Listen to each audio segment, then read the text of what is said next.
Eto na, magpakabait na ako, direct! Nakailang cut na tayo dyan. Nasaan na ba kayo dyan, guys? Eto na, nag-reinstall pa tayo na app natin. Let's just hope this one will work this time. Okay, guys, kamusta naman kayo dyan? Mga kameta, mga ating mga kaibigan. Wala, backup option na lang natin dyan. I-check ko na lang dito sa ibang Facebook app ko dito sa kabila. Tignan ko yung mga comments nyo. Alright, don't worry guys. At least nakikita ko na sumasali dyan si Ma'am Jocelyn. Ayan na si Adonis, Palis. Andito na po kayo. Ayan na, let's just hope na lang for the best. Mamaya check ko na lang dito sa comments. At least na-check ko dito sa kabila. May backup options tayo dyan. Alright, ito na, nakabalik na tayo dito sa ating mga tahanan ng mga best presidents in the solar system, mga henyong presidente. Ibang klase guys, talagang taas ng approval ratings ni tatay. Ito, according to SWS, almost 80%, no? Almost 80% ng approval kay Tatay Digong. Akalain na talaga, napakahusay kasi talagang ito Napakahusay ang mga performance ni Tatay Digong. Of course, syempre mga performance natin, the best yan. Oo naman, diba? May Dolomite Beach na tayo for the first time in decades. May White Sand Beach doon sa Manila Bay. Of course, yung ranking natin in 2020, pagdating sa economic performance ay among the worst contraction on Earth, almost 10% GDP contraction, which next to India was among the worst. Pagdating sa management ng pandemya, medyo kulelat parati sa Bloomberg, Nikkei, at iba't ibang indices. Until recently lang, syempre medyo umakyat tayo. Thousands of unexplained cases of, homicides among others na pwede investigate ng ICC. Napakadami talaga, ibang klase talaga. Kaya ang taas ng approval ratings, ganun talaga tayo. Pero huwag kayong mag-alala. Siyempre, may bago tayong presidente. Let's see naman saan tayo papunta dito. Mukhang ating bagong presidente is feeling okay naman. So it's good to know. Kahapon, by the way, anyways, syempre, di ba, explanation natin dyan, bakit talaga popular si Pangulong Duterte. Of course, ang tawag dyan, performative populism. Ganda ng performance, talagang may nagawa talaga Syempre, kung titignan mo yung data, komplikado yan. Who cares about facts, right? Who care about performance, Dolomite Beach? Who cares about science, evidence-based public policy? Ito pa, may award pa dapat tayo ng Loyalty Awards sa China, pinaka-friendly sa China na regional leader. Ayan. Pero okay, at least tapos na. Ito na, may bago na tayong presidente. Let's hope for the best. Nakita na naman, fair naman tayo sa mga presidente natin on case-to-case basis. Tingnan natin ang ginagawa nila. So let's hope for the best pagdating sa bagong presidente natin as we enter the second week, no? Second week. But speaking of that, of course, nakita ko kahapon, nagta-trending din yung... And okay, let me say this also. Naintindihan ko rin yung tao na parang at least feeling nila si Pangulong Digong may ginawa siya. Kasi tingin nila yung mga iba walang ginawa.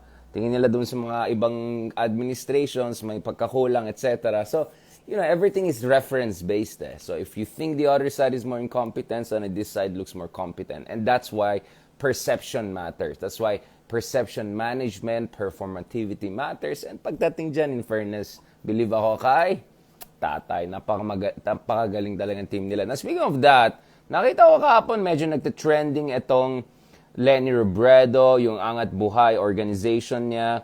Of course, alam niyo naman yung take ko sa opposition. Sabi ko, ang kulang naman sa opposition is medyo parang wala masyadong solidarity at the levels that they need to have.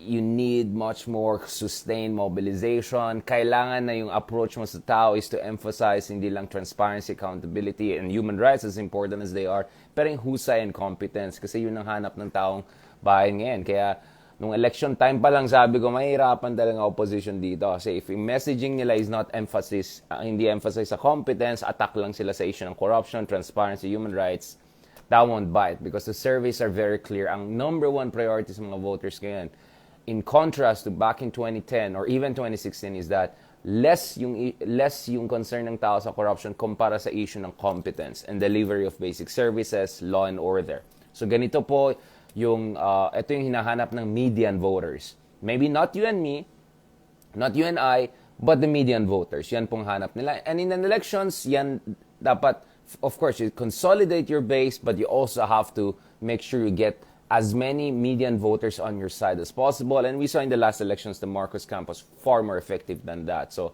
that's why sabi ko dun sa 58% na bumoto kay Bongbong Marcos, not necessarily lahat yan solid. May 50-20% dyan yung solid, no? I mean, out of the 58%, no? Pero the others were just, choosing between two major sides. They went here at the expense of Isko, Lacson, all of the other more centrist candidates. But, but as I said, yung isa pang challenge for opposition is dapat medyo more aggressive sila in terms of their messaging, in terms of making sure na hindi sila magiging permanent opposition and magiging irrelevant, right, as far as discussion of our politics is concerned. Kaya, para sa akin, mahalaga for the opposition in any democracy to make sure that they are still part of the conversation even though they're not part of government. Dahil pagdating sa politika, hindi lang naman ang puwersa ng tao ay hindi lang kung nasa loob ka ng gobyerno. Even nasa labas ng gobyerno, you can have influence. That's why the media is very influential. That's why the church used to be very influential. That's why the military, for instance, which is not part of the governance structures, can also be influential in the direction of the country. Ayaw maniwala sa akin? Well, let me give you two examples. Hindi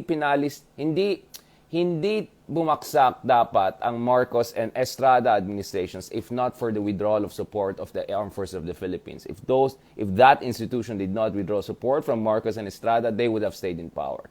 So what I'm saying is hindi naman kailangan elected ka to have a degree of influence. You can still have a lot of influence and power even though hindi ka elected. And that's where the challenge comes in dito sa opposition because sabi ko nga, even ako na supposedly vlogger, analyst, blah, blah, blah, a lot of times, hindi ako updated dun sa nangyari sa kila Leni, sa opposition, etc. Because that means hindi nagtitrickle into mainstream discourse, no? Yung mga polisiya, yung mga achievements, yung mga initiatives ng opposition. So kung ako nga na let's just say relatively interested to put it mildly dito sa ating politika, I'm not hearing these things, then imagine yung median voter mo, di ba? So at least kahapon nakita ko naman medyo nagiging relevant ulit kahit papaano, di ba? Nagte-trending naman sila Leni Robredo kasi yung non-governmental organization niya yung Angat Buhay, no? Nag-sign siya ng agreements with other organizations. Sorry, ito na si Zaddy. Feeling BTS masyado, tuloy. Kinalimutan maglagay ng eyeglasses. Ayan. Nag-sign a memorandum of agreement with NVC, Negrenis Volunteers for Change Foundation, for the continued implementation ng home-based 6-month nutrition program. So may mga dalawa pang ibang groups, no, na yung NGO ni Leni Robredo signed agreements with. So I think these are important. They have to make sure that they are part of the conversation, they are doing something concrete. Dapat makita ng taong bayan na may ginagawa itong opposition. Kasi kung ang lalabas dito na yung opposition ay nagka-criticize lang sa gobyerno, lalong-lalo na kung hindi rin sila elected, wala naman sila masyadong representation, tingin sa kanila, sasabihin na ay bitter yan, ampalaya yan, nega lang yan, diba? So it's very important for the opposition, despite their very limited resources, despite the fact that marami sa kanila did not win elected office, if they can show to the public and if they can stay also in the headlines, in the national conversation, at ipakita nila sa taong bayan na may ginagawa sila, konkreto hindi performative, hindi Dolomite, pero konkreto. Malay mo, baka kung gumawa rin sila ng Dolomite Beach nila doon sa kabila, baka bumenta rin yan. But do you get what I'm saying?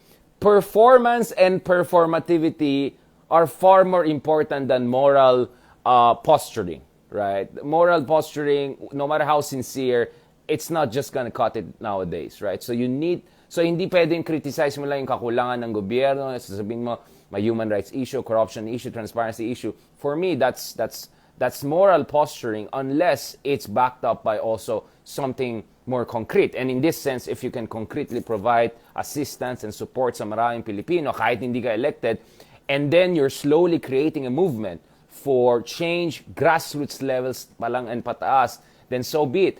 And to be honest dito, sa tingin ko nga si Leni, mas bumabalik na siya doon sa roots niya. Kasi ang roots niya naman, hindi naman Liberal Party talaga yan Una-una si Leni, hindi siya traditional politician, right? Natatawa ako doon sa mga henyo na nagsabi trapo si Leni. Paano ulit naging trapo yan? Ang definition po ng trapo is yung mga dynasties. Sinong binoto niyo ulit? Ayan tayo eh. So, unang-una, the Robredos do not meet the definition of at least yung tinatawag na fat or obese dynasties. Ano yung fat and obese dynasty? That's not my term. Alam ko politically incorrect yan. Term nila ng mga scholars yan. Sila Doc Mendoza, mga others from Ateneo School of Government, they have had studies on that. So, yung obese and fat dynasties, ito yung mga sabay-sabay garapalan, may iba't ibang positions sa government, and sometimes some members of their family are running unopposed totally. Yan po ang traditional politicians / trapo. The Robredos don't meet that standards at all. Now, yung mga anak ni Ma'am Robredos, we know they're involved. They have excellent educational background, and they're ordinary citizens trying to contribute to the country, right? So now, if you look at Leni Robredo, her background really is in terms of grassroots mobilizations and movement, especially yung background niya bilang abogado ng mga marginalized groups, whether mga magsasaka, whether mga ordinary people sa Bicol, etc. So I think what she's doing now is more her comfort zone than what she had, which was she was catapulted into power as the candidate, the fresh face, or the new fresh face of the Liberal Party in 2016.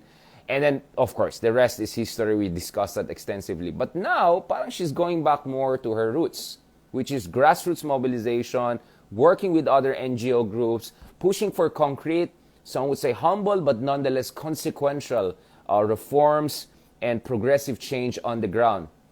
But the thing is, she won 15 million votes in the last elections. That was not as much as Marcos Jr.'s votes.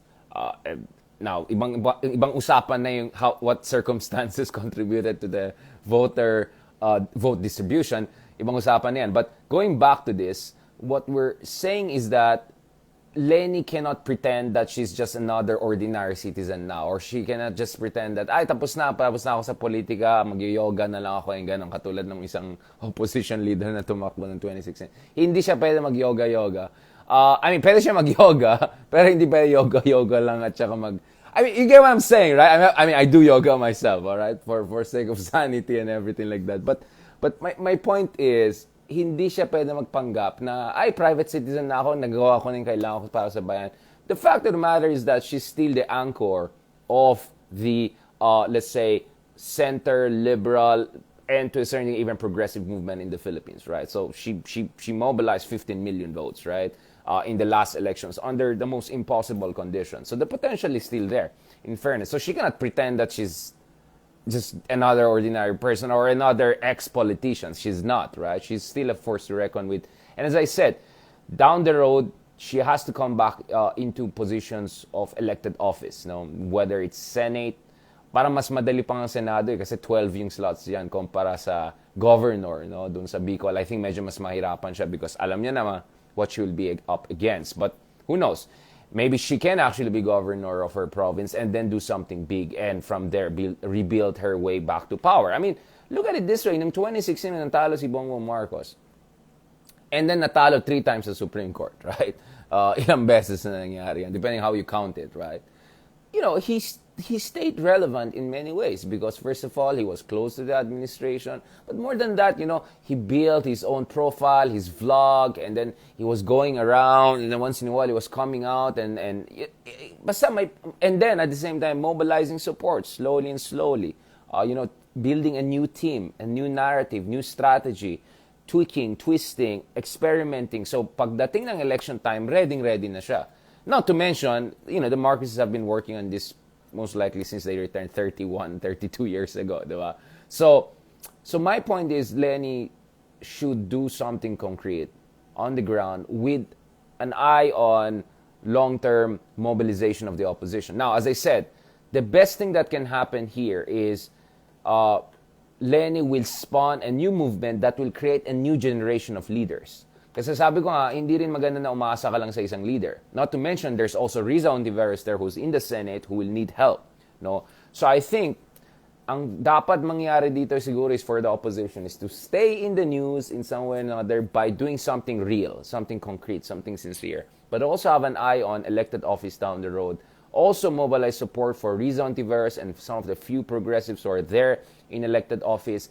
And then at the same time, really spawn a movement And then hopefully from that movement, a whole new generation of leaders come out. I mean, just a few years ago, emergence of people like Vico Soto was probably unthinkable, especially in certain areas that you know, right? Kasi may mga dynasties dyan. So, Vico Soto showed us that great young leaders can come out of anywhere, right? If the conditions are there. And interestingly, Vico Soto cited the Naga case, the Naga progressive model of the Robredo, especially Jesse Robredo, as his inspiration. So, ang point ko naman is, hindi naman pwede na umasa ka lang kay Vico or umasa ka lang kay Risa or umasa ka lang kay Leni. I think they should do what they should do. They're gonna do what they have to do, right? Depending on what they feel is more, what they think is most important for them. I have respect for all of these figures for all sorts of reasons. But at the same time, hindi tayo pwede umasa lang sa kanila. I think ang importante dito is yung gawa ka ng isang movement which creates enough confidence for good people, for idealistic, capable people to say, entering politics is worth it, right? Because ang daming mga matatalino at matitinong tao dyan, but they don't feel they can survive it once they enter the circus because it's just so corrupt, it's so broken, it's so violent, it's so risky na parang, kakainin ako ng buhay dyan. It's like entering a den of hyenas, right? So even if you're a lion, there's just too many hyenas you can take care of at the same time, right? But if you spawn a movement for progressive change that goes beyond, definitely away from Liberal Party, but also goes beyond some of the traditional liberal leaders and also traditional liberalism and reformism for that matter, then maybe more and more people will say, you know what, why not? Si Robin Hood nga, number 1 sa Senate. Who knows? Baka naman, di ba? Or, I may not be super excited about this new president or that person or this person, but you know what? I want to help my country. And I think in my own ways, I can help the country. So my point is, the goal should also, the other goal here should be also to encourage people to get involved in politics for the right reasons. Because there are people who get involved in politics for the wrong reasons. Kasing tatay ko, politiko, dahil politiko din ako. Kasi ganito, gastos namin, kailangan nga. I mean, you know the whole list, right? You know the whole 9 yards. But you want people to enter politics. Nako, ang dami natin, lampas tayo sa almost 120 million na tayo, diba? I'm sure there are like hundreds of thousands of very smart Filipinos and Filipinas, right, who would want to contribute to the country. But a lot of them are just discouraged because ito classroom, ito yung terminology yan, entry barriers. Because the entry barriers are too high, right? So what are the entry barriers? Election spending. Number 2, support system. Sabi ko nga, ano naman silbi dyan? Pa-opposition kayo, talk about freedom, etc. Kung isang tao na netizen nagsalita ng kanyang konsensya, spoke truth to power, next thing you know, na cyber libel siya, etc. Tapos wala. Iniwan niya sa ere. Di madidismaya yan, di ba? At madidismaya din yung iba. Ay, wala rin pala, you're on your own, di ba? So that's why you need also institutional support. You need the support mechanism, right? Kaya nga, the movement can provide all of those things because the movement can raise money and support. The movement can actually create a real political party, mass-based, grassroots-driven political party. And the movement can also give you a sense of cushion and support. So I think whether Leni wants to re-enter politics, re-enter political office, she's already part of politics. Political office or not, that's secondary. But I think Leni and the other opposition leaders who were able to mobilize millions of people and thousands of volunteers and very high-profile celebrities, yan ang dapat focus nila to help bring a new generation of leaders, progressive, capable leaders, into the political fold. Otherwise, we're stuck. We're stuck, and it's just gonna get worse, guys. It's just gonna get worse. You think we saw the worst? It's gonna get worse, right? At the rate things are going, trend lines are not looking good for the Philippines, right? And so I don't want to make this personal. It was never personal for me. For me, it's a systemic problem, at may solution dyan sa systemic problem. So a part of it, mahalaga din for the opposition, is to give confidence to a new generation of leaders to come out. You never know. There could be hundreds of Vico Sotos out there, hundreds of Risa Ontiveros, hundreds of other Lenis in the wings. But they need to have the push. They need to have support. I mean, Leni Robredo got into where she is because she had an institutional support back in 2015, 2016, right? So imagine how many other people can enter politics for the good reasons, para sa bayan talaga. If ever there is that movement, if that's the support system. I think it's also very important for Leni and the opposition and all to remind people To remind people talaga na ang inyong obligasyon na hindi natapos sa ballot box. Yung iba nga, hindi man lang bumoto ever, di ba? Kuda lang ng kuda, daming hanash. Yung pala, ayaw man lang bumoto ever, di ba? Daming sinasabi sa buhay. So you have to convince people, you have a civic duty to be involved in the best way possible because this is about the future of your family. Now, lucky ka, may pera ka, may green card ka, well, good for you. But sana naman, di ba? What about the rest 99% of the population who cannot even go to who cannot migrate? What about sila, di ba? Or wala silang cushion, right? Think about those other people. Maybe you're lucky, but there are other people who may not have the privileges of yours. And as I said, okay, nag-abroad ka, and then what? And then what? I mean, it's very likely you might end up as a second-class citizen in another country, right? Unless, I don't know, it's the right country and the right circumstances. But let's be honest about it, right? Especially ngayon with all of this. Ay nako. So, that's, I think, is something that we have to look at. Now, at the same time, nakita ko, dami yung mga memes and all. Kasi, mukhang na-name ng etong Angat Buhay dito sa... Ito ano to? Parang sabi ko, parang naghahanap ka ng meme talaga. Parang, you're asking for a meme. So, my new water beetle species na discovered and named after Angat Buhay. Ibang klase. Sino ito yung Anasena Angat Buhay. Ito yung pangalan niya. Itong, naging scientific name. It was discovered in the northern province of Ifugao. Hapsat. Ayan. By biology student Enrico Gerard Sanchez. Thesis advisor Dr. Emmanuel De Locado. And co-advisor Prof. Dr. Henrik Freitag. From the Ateneo Biodiversity Research Laboratory under the Ateneo de Manila's University's Biology Department. Ayun, no? Talagang may bago na. Ayan. So, I mean, it keeps you in the headline. That's good. And it's nice to see that our biologists and scientists are, let's say, sociologically and politically oriented. That's good to know. It's interesting. Angat Buhay. Sige, itong i-research natin parang cute niya, cute. Cute! Diba? Ang cute. Yun lang, parang I'm not sure that's the headline talaga headline grabber talaga yung ginawa na itong, walang yun itong mga to. Ayan tayo. Hindi ko na pinatulan yan. Ay nako, actually I was meaning to talk about middle powers and all. Ito na naman, pinupush ko na.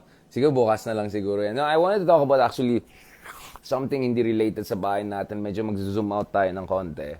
Pero nadala ako dun sa mga conversations namin. Kasi I've been talking to some of the other young leaders also in Asia and all. And some of them, they also want to be more international. Just go abroad, na-stress sila sa bayan nila. Yung iba naman, already involved. They're in politics under the most impossible conditions. So I was just saying, siguro sa Pilipinas, maraming matalino sa atin, pumupunta na lang sa business sector or nag-abroad na lang or nag-depoliticize ng sarili or nag-tune out. Sayang naman. Kasi if you don't do it, someone worse will do it.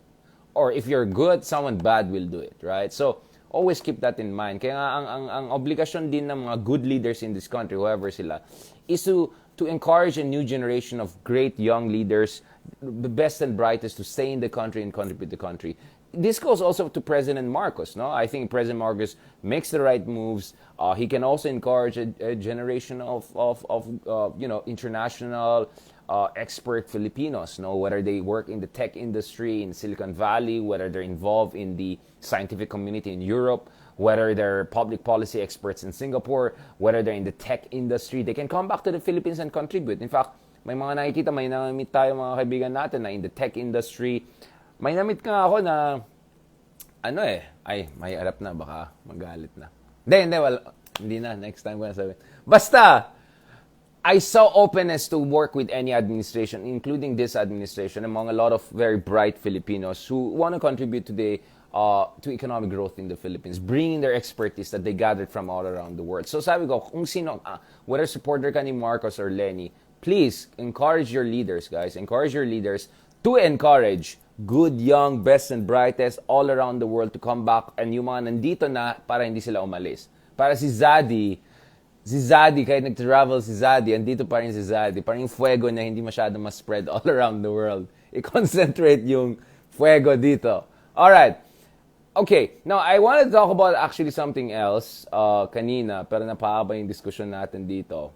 Kasi naman, ayoko naman naisipin yan na pa-international na ako at wala na akong pake sa atin. I'm actually keeping in touch, of course, with the latest developments sa atin. Pero ito na nga guys, ito. Ang sinasabi ko dito is, sige, siguro bukas I'll talk more about this na one of the problems we also have is that when we talk about international relations and we look at global politics, masyado tayong obsessed sa China and US lang, right? And sometimes sa US lang tayo obsessed. Pero sa totoo lang, yung ambag ng dalawang powers na yan ay overrated. At ang underrated ay yung contribution ng tinatawag na middle powers. Ito yung mga malalakas na bansa pero hindi pa superpower level. And then may tier 1, tier 2, tier 3 pa yan. Diba? So Philippines actually is at least a tier 3 middle power. Pero yung mga tier 1 middle powers or stealth superpowers I call them are Japan. And South Korea is almost getting there. So siguro ang next na pag-usapan natin dapat guys is yung contribution ng mga middle powers dito sa international security and politics. At dito sa Pilipinas, marami tayong benefits na nakuha sa Japan, sa South Korea, and more is to come, guys, in the coming years. And so, para naman, hindi tayo masyadong dependent sa US at hindi rin tayo masyadong vulnerable dun naman sa mga some of the tendencies, expansionist tendencies of yung mga karibal ng US. Alam niyo naman sino mga yan, di ba? So, that's my point. Like, middle powers are very important. So, don't worry guys, soon we'll have more discussions about that. Siguro bukas na lang, ayoko isabay-sabay lahat. But I want to get your answer siguro. I want to have more interaction. So, by the way, let me just get some, hindi naman ganito na lang. Tanong ko lang guys, sino bang binoto niyo ng last election? Hindi nyo kailangan sabihin yung name, lagay nyo lang yung emoji, malaman natin sa emoji. Siyempre, ang emoji natin guys is BTS color heart at fuego tapos ganyan. Yan ang emoji natin. Pero honestly, sinong binoto niya election? Gusto ko lang makita yung mga nanonood ba sa akin, ano bang nila? Baka mamaya kung kausap ko mga ka-GMRC. Uy, nagpa-shoutout si Cousin Pao. Oh. Hindi ko makita dyan, nakita ko dito, Cousin.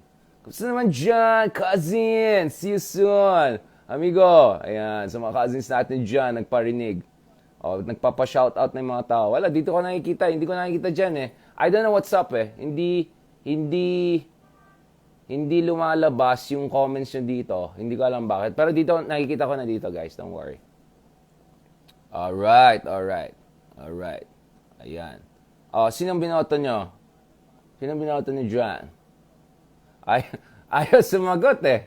Walang I mean, you don't have to say the names. You can just say, emoji lang. Alam ko na sino yan. Kung GMRC yan, Pacman yan, Kaisko yan, mga ganyan, diba? Or kung ano yan, diba? Kung ganyan yan, or alam na this. Ayan. Ang issue dito, ay. Okay. Now, let me thank our friends, by the way.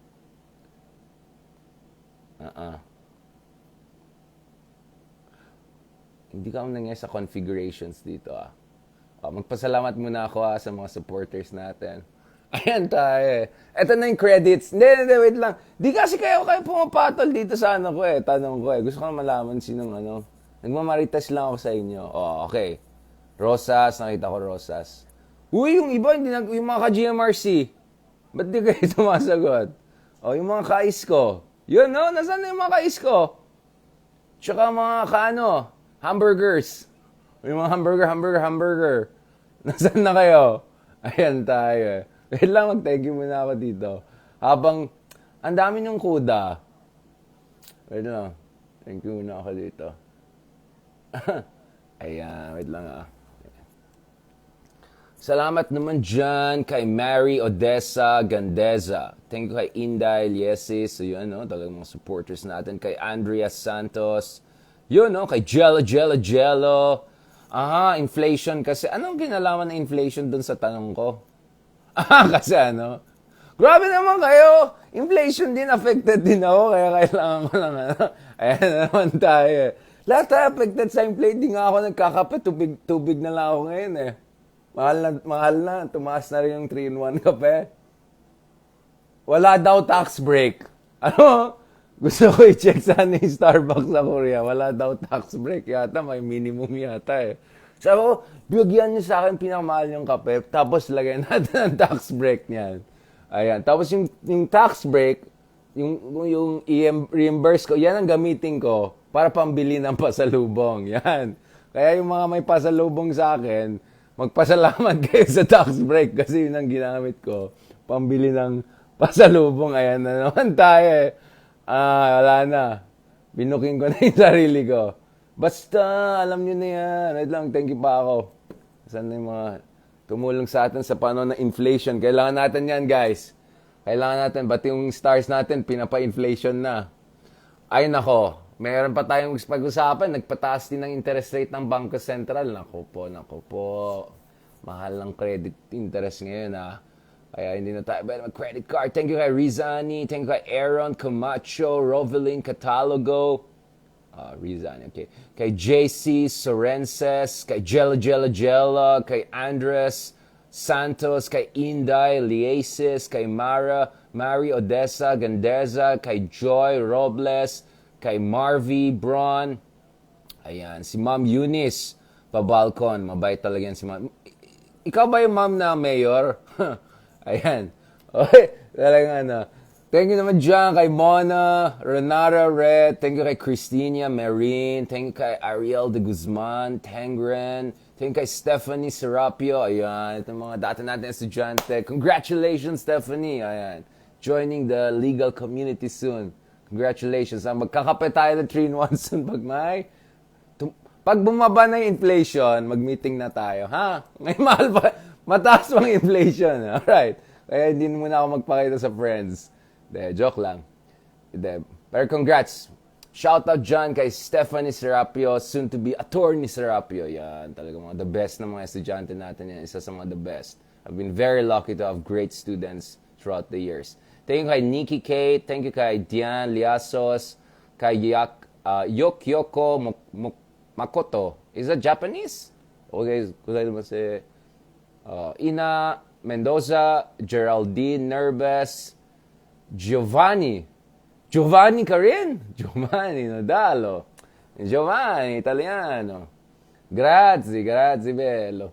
Maria Esmeralda, ano sabi niya? Squeezing meta class na naman sa tight schedule. Actually, humabol ako dun sa mga works ko dito kahit hindi naman jet lag kasi malapit lang naman yung flight eh. Pero still medyo pagod ako kaya humahabol pa rin ako sa work. And thank you kay Ma'am Mitch. Yun, no? Back to the best republic in the galactic empire. Oy, social, parang may pagka-Dune na, may pagka-Star Trek yan, ha? Solar system lang naman. Best in the solar system. Akalain mo si tatay, 80% ang approval rating. Thank you, John, kay Jess Arsenal. As in Arsenal, like Spurs and Manchester United? Or like, is that Arsenal? Okay. Gracias. May parang Espanyol, is that? Okay. Ay, hindi. Parang Nordic eh. Milagros Cristina Casanova. Ayan talaga. Si Ma'am Milagros talagang narinig niya yung aking sinabi ukol sa inflation. Maraming salamat talagang may ganyan pa eh. Power, fuego. Thank you very much, Ma'am Milagros. Very kind of you. Thank you kay Zachary, Paul, kay Roland Del Rosario, Evelyn, Kirante, Brenda, Jane. Ayan, si Ma'am Jocelyn, supporter natin dyan. Welcome back daw. Kayo po, nasa Florida pa kayo, diba? Ayan, binuking ko ba yung location?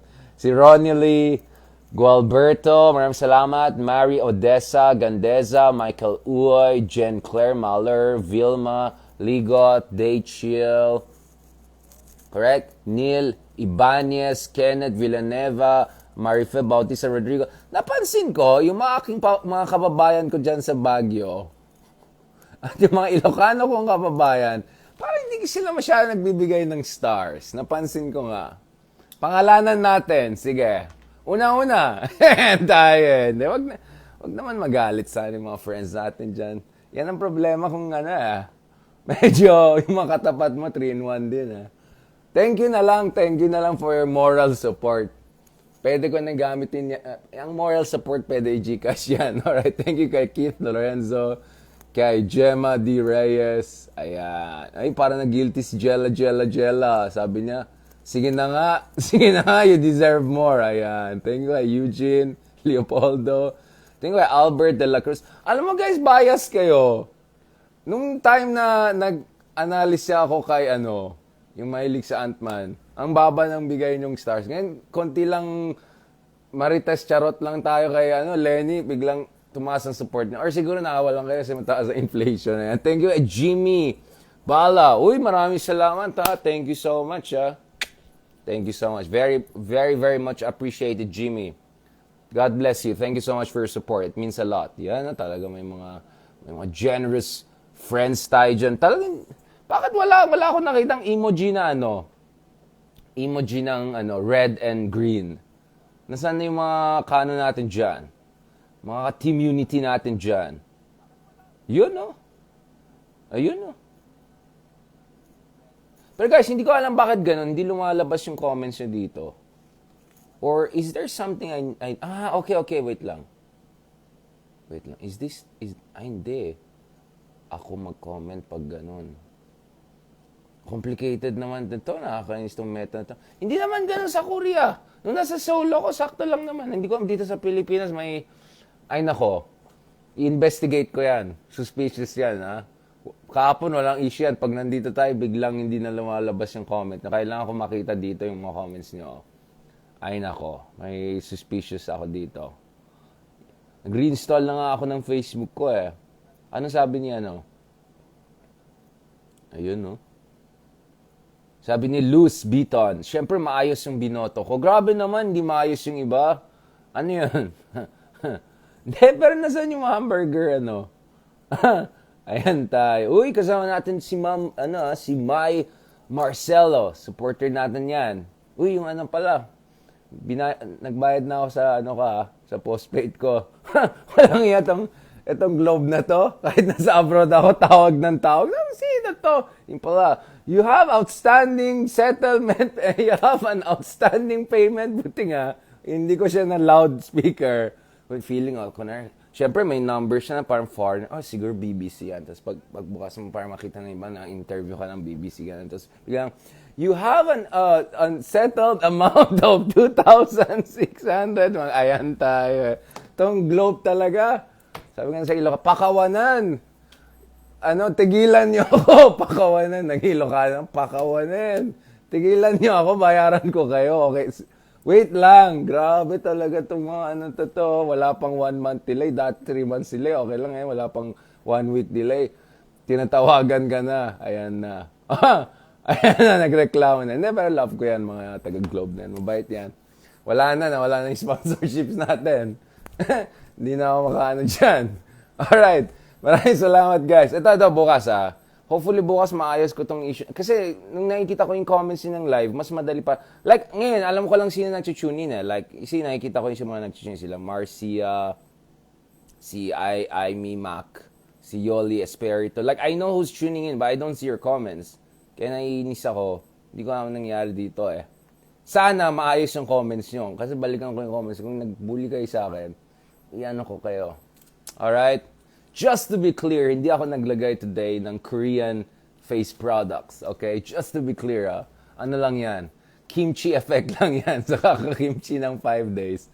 Ayan, medyo nagpa-frush ng konti. Alright. Thank you very much. Muchas gracias. Thank you very much for everyone. Nagmarites lang tayo today. Actually, tingnan nyo. Actually, may notes pa ako dito. Tingnan mo, may middle powers, Japan, ganyan. Pangit ng notes ko na. Kaya dapat ng doktor talaga ako. Pero bukas na lang yan. Bukas na lang. Kasi medyo mahabang usapan yan. Pero bukas na lang tayo habol ko pa yung teacher duties natin. Hindi ko pa natapos So tapusin ko yan para tomorrow medyo relax na ako. Alright, thank you so much again sa cousin ko, Paulo. Siguro next time naman, cousin, konting stars naman. Baka naman, diba? Thank you din sa dati nating estudyante, kaibigan natin, future attorney, si Attorney Serapio, or soon to be Attorney Serapio. Good. Best wishes and congratulations for graduating with honors from Ateneo de Manila University School of Law. Yun talagang the best. Alright, maraming salamat. Thank you very much. Hasta mañana. God bless. Adios.